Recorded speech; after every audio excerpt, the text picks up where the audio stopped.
19 तारीख आहे, 19 सप्टेंबर 2025. या दिवशी आज आपण हा झेन आंबा या ठिकाणी प्रत्यक्ष आपल्या कार्यक्रमासाठी तोडतोय. बघा इथं समोर दिसतोय आणि हा आंबा इथं आपण काढलाय. बघा हा आंबा ताजा आंबा तोडलेला आहे. हे असे ताजे आंबे काढले आणि हे आपल्या कार्यक्रमामध्ये या ठिकाणी मी कापून आपल्या सर्वांना दाखवणार आहे. सप्टेंबर महिना आहे, या ठिकाणी सप्टेंबर महिन्यामध्ये ह्या आंब्यांना आंबे आलेले आपल्याला दिसतात.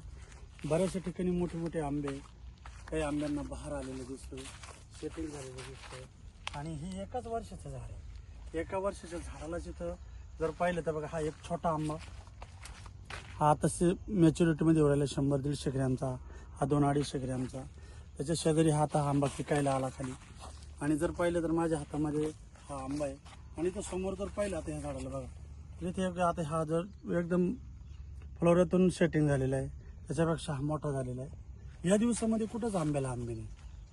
आणि आपल्या ह्या संपूर्ण परिस्थितीमध्ये आंबा आणि पेरू, आता हा पेरूसुद्धा 1 वर्षाचाच झालेला आहे. त्याला प्रचंड बहार आहे, कळ्या आहे, फुलं आहे. म्हणजे पेरू आणि आंबा आपण हे दोन्ही संमिश्र लावू शकतो. अशा पद्धतीने जर शेतकऱ्यांनी शेती केली तर 2-2 फुटावर शेती, 3-3 फुटावर शेती आंब्याची करता येते, पेरूची 2-2 फुटावर करता येते. आणि त्या ठिकाणी तण होऊ नये म्हणून आपण वीड मॅट पण वापरलं. प्रत्येक शेतकऱ्यांना अशा पद्धतीने शेती केली तर कमी कालावधीमध्ये जास्त उत्पन्न आपल्याला येणार आहे. धन्यवाद.